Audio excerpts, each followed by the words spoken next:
Hey Alan, up here. Oh, hey garage door opener, what's going on? I just want to let you know I'm putting in my 2 weeks notice. I quit. You can't quit, you're literally bolted to my ceiling. Well, fine then, if I can't quit. I'm getting real tired of living out here with all your unfinished projects, so I'm gonna give your stuff away. But how are you gonna give all my stuff away? Well, you see, I got a great plan. Every time you leave the house, I'm gonna open the garage door and people can come by and just take all your stuff. No, please don't give my stuff away. I promise I will finish all of my projects. Too late. This little red car, it's gone. Say goodbye. No, I like the little red car. Please just keep the door closed. Bye, little red car. You are free.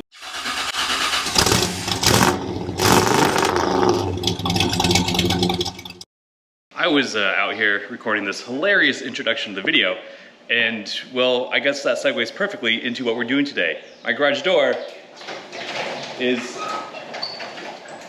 screwed up. Not only does it not want to close, that's actually new. It started not wanting to close literally as I started recording this video, but it's been opening itself randomly throughout the day.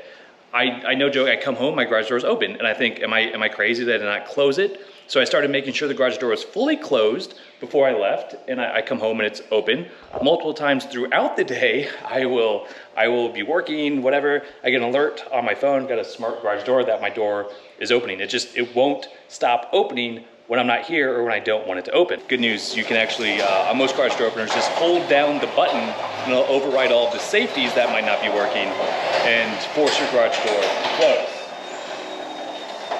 So now that that's done, let's discuss what I've tried to do to fix this. So I do have a few aftermarket non-name brand remotes connected to this garage door, so I thought maybe they were just bad, cheap remotes.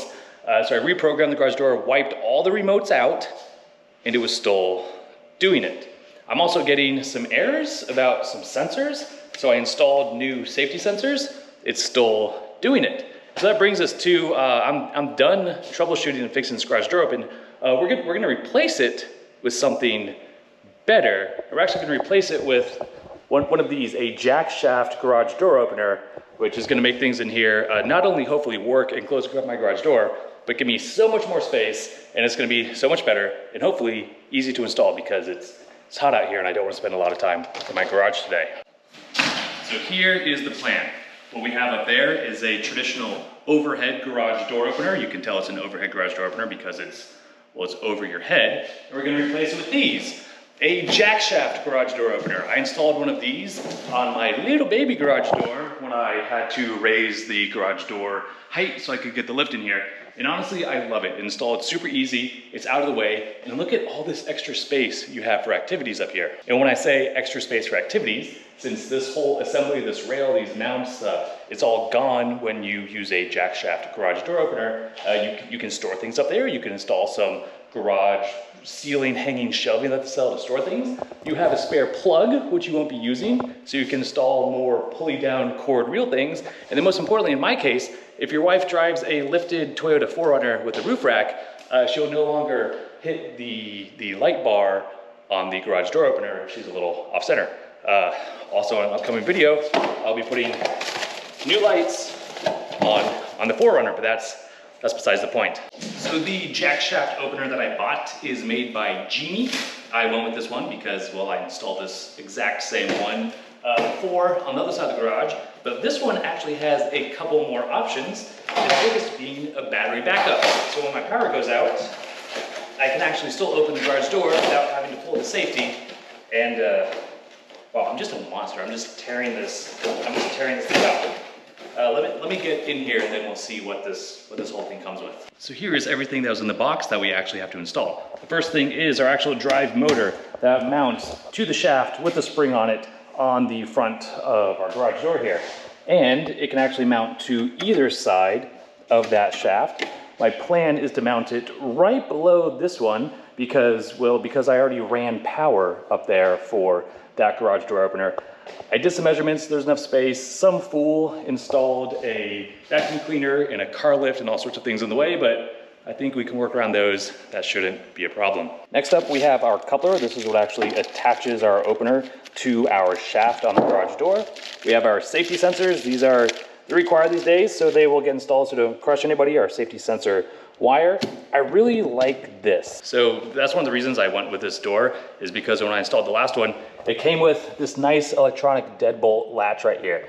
That whenever the garage door is closed, it puts a deadbolt in it so someone can't come by and overpower the motor and force it open. So I made sure I got one that had an electronic deadbolt on it.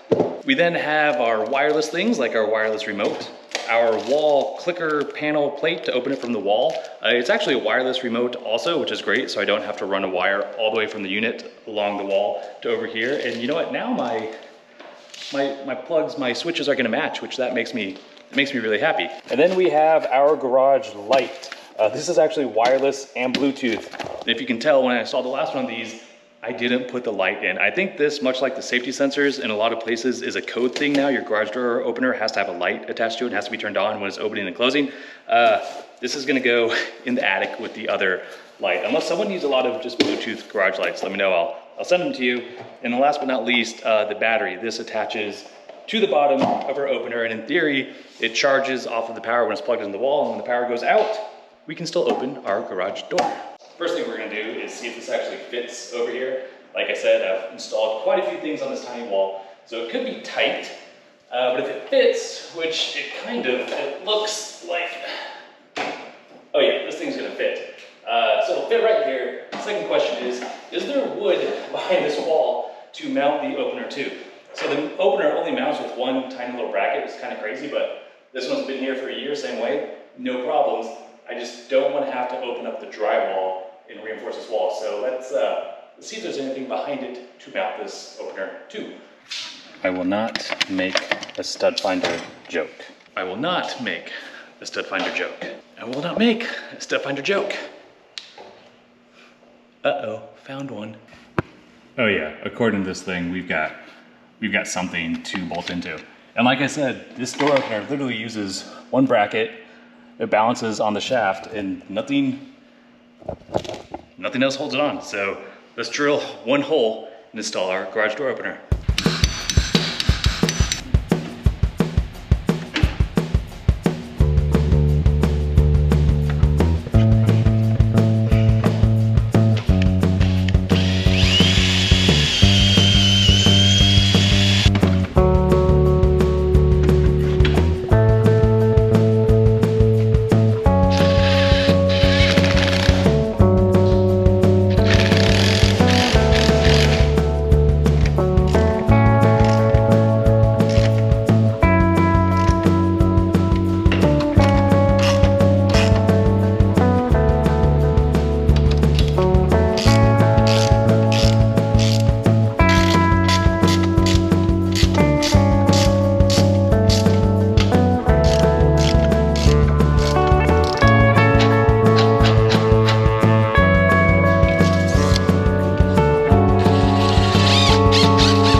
Has been made. We have our safety sensor laser beams lined up.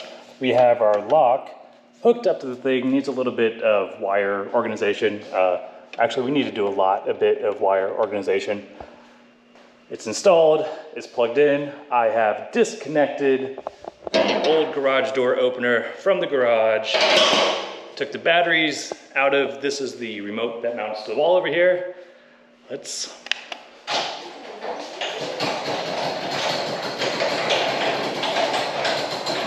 going up. Is it gonna stop, or is it gonna come off the tracks and fall on the car? It stopped. Will it go down? It goes down. So I did notice on this system, all these new safety features in the new garage door openers, they have to make sure the cable that hooks up to your garage door, that lifts it with a spring, has tension on it. There's different ways to do that. So the Genie actually, I noticed on my other garage door, when it lowers the door, it kind of shakes it for a couple seconds, and it tests to make sure there's tension on the spring, and then it lowers the door. First time when I installed the other one, I thought it was broken until I actually read about it. So if you're installing one of these, a Genie garage door opener, when it goes down, it's gonna test that cable, shake a little bit, but we're in business. The only thing left to do is remove this guy, remove the wall switch over here, take all the old wire off the wall, touch up a little bit of paint because, well, this wire has been painted over a couple times and it left a couple marks. But yeah, let's get all of the old stuff out of here. You know, there's a chance that the smart thing to do would be not to do this over the classic car. But that's the smart thing. For all the negative people who say, I never finish my projects, I just like to point out, the Healy, well, it is rolling. And it's getting very good gas mileage right now while it rolls.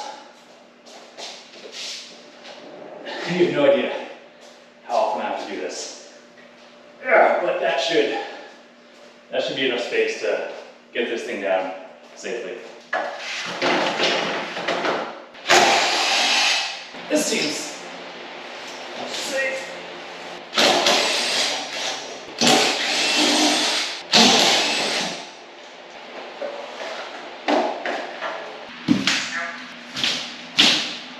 I had major fears I'd pull on that and all the drywall can come down. It's fine, it's still a little loose, it's still up there though.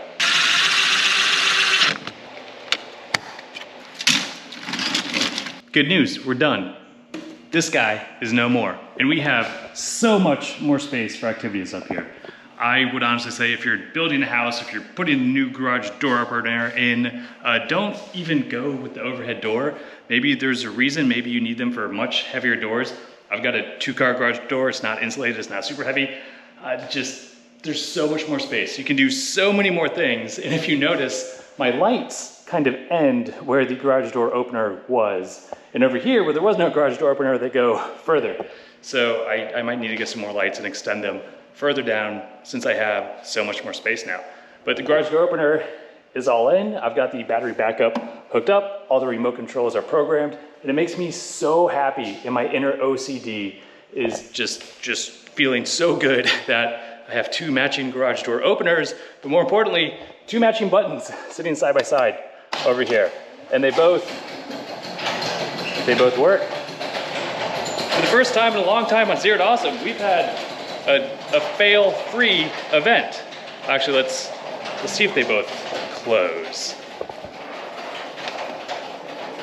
He closes, and yeah, flawless execution. And this whole thing took maybe an hour, hour and a half to install. The longest thing was running this silly little wire for the sensors. Everything else is wireless now. Your control pad is wireless. If you put in the light, it's Bluetooth, it's wireless. I don't know why we can't make these things wireless. It would be a pain in the butt that you have to replace batteries or you have to charge them, but that took half the time running that wire. So if we could make those wireless, this would be even that much easier. I do have a little bit of cleanup work left to do. Maybe when I painted my garage, I painted around old garage door hardware. So there's spots on the side and there and on the top where I need to fill some holes and do a little touch-up paint, which is fine. I've been putting holes all over the garage lately, like over here. So we've got to get the paint out anyways. And then also, I did pick up a set of new, if I can open the box, a set of nice, brand new ball bearing nylon, oh, they're so quiet, garage door rollers. Because the little wheels in my garage door are 40-something years old. They're metal and they're not looking that great. So I'll get those installed and hopefully they'll quiet this thing down even more. But I'm gonna call that a success. Thank you for watching. And if you guys feel bad for Mr. Garage Door Opener here, he'll be in the trash tomorrow, so you have about 12 hours to rescue him. Yeah, I'm sorry, you shouldn't try and get my stuff away. Bye.